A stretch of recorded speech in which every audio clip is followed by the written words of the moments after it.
ಎಲ್ರಿಗೂ ನಮಸ್ಕಾರ. ಎಲ್ಲ ವೀಕ್ಷಕರಿಗೂ ನಮಸ್ಕಾರ. ಇವತ್ತು ನಾನು ಬೆಳಗಾವಿ ಜಿಲ್ಲೆಯ ಸವದತ್ತಿ ತಾಲೂಕಿನ ಮನವಳ್ಳಿಗೆ ಬಂದಿದ್ದೀನಿ.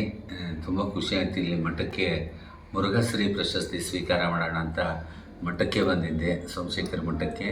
ಇಲ್ಲಿ ನಮ್ಮ ಮಾಧ್ಯಮದ ಎಲ್ಲರೂ ಬಂದು ನನ್ನನ್ನು ಮಾತಾಡಿಸಿದ್ರು, ಅದು ತುಂಬ ಖುಷಿಯಾಯಿತು. ಈಗ ಅವರು ನನಗೊಂದು ಪ್ರಶ್ನೆ ಕೇಳ್ತಾ ಇದ್ದಾರೆ, ಶಿವಲೀಲಕ್ಕೆ ಚಿತ್ರಕ್ಕೆ ಯಾಕೆ ಥಿಯೇಟರ್ಗಳು ಸಿಗ್ತಾ ಇಲ್ಲ ಅಂತ. ನಾನೇನಂತ ಹೇಳಿ, ಯಾಕೆ ಸಿಗ್ತಾ ಇಲ್ಲ ಅಂತ ಹೇಳಿದ್ರೆ ಏನಂತ ಹೇಳಬೇಕು, ನನಗೆ ಅರ್ಥ ಆಗ್ತಾ ಇಲ್ಲ. ಇವತ್ತು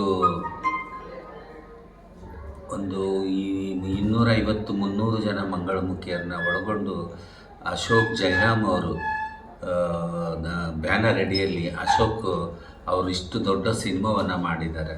ಎಲ್ಲರನ್ನೂ ಹೊಸಬ್ರನ್ನ ಹಾಕ್ಕೊಂಡು 1 ವರ್ಷಗಟ್ಟಲೆ ಅವರಿಗೆ ಟ್ರೈನಿಂಗ್ ಕೊಟ್ಟು ಇಷ್ಟೆಲ್ಲ ತರಬೇತಿ ಕೊಟ್ಟು ಸಿನಿಮಾವನ್ನು ತಯಾರು ಮಾಡಿದ್ದಾರೆ. ನಾವು 1ನೇ ತಾರೀಕು ಅನೌನ್ಸ್ ಮಾಡುವಾಗ ನಾವು ಈ ಉತ್ತರ ಕರ್ನಾಟಕದ ಕೆಲವು ಭಾಗಗಳಲ್ಲಿ ಪ್ರಚಾರಕ್ಕಾಗಿ ಬಂದಿದ್ವಿ. ನಾವು ಆವಾಗಲೇ ಎಲ್ಲ ಡೇಟನ್ನು ಪ್ರಚಾರ ಮಾಡಿ ಹೋಗಿದ್ವಿ. ಅದಾದ ನಂತರ ಇವೇನಿಗೆ ಬಂದಿದ್ದಾವೆ, ಮಾರ್ಕು 45, ಇನ್ನು ದರ್ಶನ್ ಸರ್ದು ಈ ಥರದ್ದು ಎಲ್ಲ ಪಿಕ್ಚರ್ಗಳು ಬಂದಿದ್ದಾವಲ್ಲ, ಅವು ಆಮೇಲೆ ನಮಗೆ ಗೊತ್ತಾಗಿದ್ದು. ನಾವು ದಿನಾಂಕ ನಿಗದಿ ಮಾಡಿಬಿಟ್ಟಿದ್ದೀವಿ ಅಂತ ನಾವು 1ನೇ ತಾರೀಕು ಬಿಡುಗಡೆ ಮಾಡೋಣ ಅಂದರೆ ನಮ್ಗೆ ಥಿಯೇಟರ್ಗಳು ಸಿಗಲಿಲ್ಲ. ಬೆಂಗಳೂರಿನಲ್ಲಿ ಫಸ್ಟ್ ಡೇ ಒಂದೇ ಥಿಯೇಟರ್ ಸಿಕ್ತು, ಆಮೇಲೆ 2 ಥಿಯೇಟರ್ಗಳು ಸಿಕ್ಕು. ಆ 3 ಥಿಯೇಟರ್ನಲ್ಲಿ ಒಂದೊಂದೇ ಶೋಗೆ ನಮಗೆ ಅವಕಾಶ ಸಿಕ್ಕಿರೋದಲ್ಲಿ ಸಿನಿಮಾ ತುಂಬ ಚೆನ್ನಾಗಿದೆ. ಅಂಥ ಒಂದು ಅದ್ಭುತವಾದ ಸಿನಿಮಾಕ್ಕೆ ಥಿಯೇಟ್ರ್ಗಳು ಕೊಡ್ತಾ ಇಲ್ಲ. ಥಿಯೇಟ್ರ್ಗಳು ಕೇಳಿದರೆ ನಿಮ್ಮಂಥವ್ರ ಸಿನಿಮಾ ಯಾರು ನೋಡ್ತಾರೆ, ತೃತೀಯ ಲಿಂಗಿಗಳ ಸಿನಿಮಾ ಯಾರು ನೋಡ್ತಾರೆ ಅಂತ ಒಂದು ಕಡೆ. ಆದರೆ ಒಂದು ಕಡೆ ಥಿಯೇಟರ್ ಕೊಡೋದಕ್ಕೆ ತಯಾರಿದ್ದರೆ ಅವರೊಟ್ಟು ತ್ರಿಬಲ್ ಕೇಳ್ತಾರೆ. ಎಲ್ಲಿಂದ ತಂದು ಕೊಡೋದು? ಇಷ್ಟೆಲ್ಲ ನಮ್ಮ ಡೈರೆಕ್ಟ್ರು ಹೊಲ ಮಾರಿ ಮನೆ ಮಾರಿ ಎಲ್ಲ ಮಾರಿಕೊಂಡು ಈ ಒಂದು ಸಿನಿಮಾವನ್ನು ತಯಾರು ಮಾಡಿದರೆ, ಇಡೀ ಸಿನಿಮಾದ ಇತಿಹಾಸದಲ್ಲೇ ಮೊಟ್ಟ ಮೊದಲಿಗೆ ಈ ಥರದ ಒಂದು ಸಿನಿಮಾ ಬಂದಿರೋದು ಕರ್ನಾಟಕದಲ್ಲಿ. ಅದರಲ್ಲೂ ಬೆಳಗಾವಿಯ ಅಧಿವೇಶನದಲ್ಲಿ UT ಖಾದರ್ ಅವರು ಸಭಾಪತಿಗಳು ಈ ಸಿನಿಮಾದ ಬಗ್ಗೆ ಧ್ವನಿ ಎತ್ತಿ ಮಾತಾಡಿದ್ದು. ಅವತ್ತು ಸಂಜೆ ಒಂದು ಪ್ರೀಮಿಯರ್ ಶೋ ಇಟ್ಟಾಗ 200 ಜನ ಶಾಸಕರು, ಸಚಿವರು, MLAಗಳು, ಮಿನಿಸ್ಟ್ರುಗಳು, ಇಷ್ಟು ಜನ, ಅದನ್ನು ಸುಮಾರು ಒಂದು 300-350 ಜನ ಅವತ್ತು ಸಿನಿಮಾ ನೋಡಿದರು, ಮೆಚ್ಚುಗೆ ವ್ಯಕ್ತಪಡಿಸಿದರು. ಆದರೆ ಇವತ್ತು ಅಂಥ ಒಂದು ಸಿನಿಮಾಕ್ಕೆ ಥಿಯೇಟ್ರ್ ಸಿಗ್ತಾ ಇಲ್ಲ ಅಂದರೆ ಒಂದು ವಿಪರ್ಯಾಸ.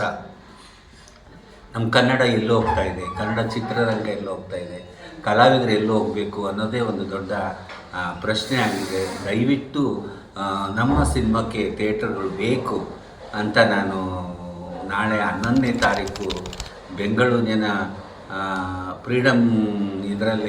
ಫ್ರೀಡಮ್ ಶೋನಲ್ಲಿ ನಾವೊಂದು ಹೋರಾಟವನ್ನು ಹಮ್ಮಿಕೊಂಡಿದ್ದೀವಿ.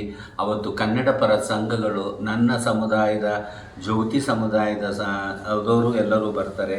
ಆಮೇಲೆ ಮಹಿಳಾ ಪ್ರತಿನಿಧಿಗಳು, ಪುರುಷರು ಎಲ್ಲರೂ ಅವತ್ತು ಬಂದು ಆ ಹೋರಾಟಕ್ಕೆ ಧ್ವನಿಗೂಡಿಸ್ತೀವಿ. ಯಾಕೆ ನಿಮಗೆ ಥಿಯೇಟರ್ ಕೊಡ್ತಾ ಇಲ್ಲ ಅಂತ ಹೋರಾಟವನ್ನು ಫ್ರೀಡಮ್ ಪಾರ್ಕಲ್ಲಿ ಆ ಹೋರಾಟವನ್ನು ಮಾಡಬೇಕಂತ ನಿರ್ಧಾರ ಮಾಡಿದ್ದೀವಿ. ನಾವು ಭಾನುವಾರ ಬೆಳಗ್ಗೆ ಆ ಹೋರಾಟವನ್ನು ಪ್ರಾರಂಭ ಮಾಡ್ತಾ ಇದ್ದೀವಿ. ದಯವಿಟ್ಟು ಈ ಒಂದು ಹೋರಾಟಕ್ಕೆ ತಮ್ಮೆಲ್ಲರ ಅಂದರೆ ಈ ಮೀಡಿಯಾದವರೆಲ್ಲರೂ, ಪತ್ರಿಕೆಯವರೆಲ್ಲರೂ, ಜನಸಾಮಾನ್ಯರೆಲ್ಲರೂ ಬಂದು ಈ ಒಂದು ಹೋರಾಟಕ್ಕೆ ನಮಗೆ ಬೆಂಬಲ ನೀಡಬೇಕು ಅಂತ ನಾನು ಕೇಳ್ಕೊಳ್ತಾ ಇದ್ದೀನಿ. ಅದ್ಭುತವಾದಂಥ ಸಿನಿಮಾ ಕೊನೆಯ ಸನ್ನಿವೇಶದಲ್ಲಂತೂ ಗಂಡು ಮಕ್ಕಳು ಗಲ್ಲ ಹೊಡ್ಕೊಂಡು ಹೊರಗೆ ಬರಬೇಕು.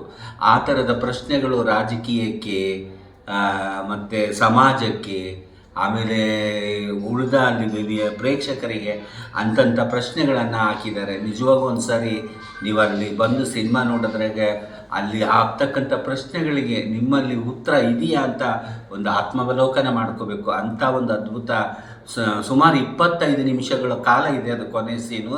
ಆದರೆ ಅಷ್ಟು ಹೊತ್ತು ಐತಿ ಅಂತಲೇ ಗೊತ್ತಾಗಂಗಿಲ್ಲ, ಅಷ್ಟು ಕುತೂಹಲದಿಂದ ತಗೊಂಡು ಹೋಗ್ತಾ ಇರುತ್ತೆ ಸಿನಿಮಾ. ಅಂಥ ಒಂದು ಒಳ್ಳೆ ಸಿನಿಮಾ ಇದು. ಸಿನಿಮಾ ಅಂದರೆ ಒಂದು ಕತೆ ಅಲ್ಲ, ಇದೊಂದು ಸ್ಕ್ರೀನ್ ಪ್ಲೇ ಅಲ್ಲ. ಒಂದು ಘಟನೆಗಳು, ಈಗ ನಿಮ್ಮ ಜೀವನದಲ್ಲಿ ಏನಾಯಿತು, ಇವ್ರ ಜೀವನದಲ್ಲಿ ಏನಾಯಿತು, ಇವ್ರ ಜೀವನದಲ್ಲಿ ಏನಾಯಿತು ಅನ್ನೋ ಒಂದು ಘಟನೆಗಳನ್ನು ಹಿಡ್ಕೊಂಡು ಒಂದು ಸಿನಿಮಾವನ್ನು ಮಾಡಿರ್ತಕ್ಕಂಥದ್ದು ಅದ್ಭುತ ಸಿನಿಮಾ. ದಯವಿಟ್ಟು ಆ ಸಿನಿಮಾಕ್ಕೆ ಪ್ರೋತ್ಸಾಹ ಕೊಡ್ರಿ ಅಂತ ಮತ್ತೊಮ್ಮೆ ಕೈ ಮುಗಿದು ಕೇಳ್ಕೊಳ್ತೀನಿ.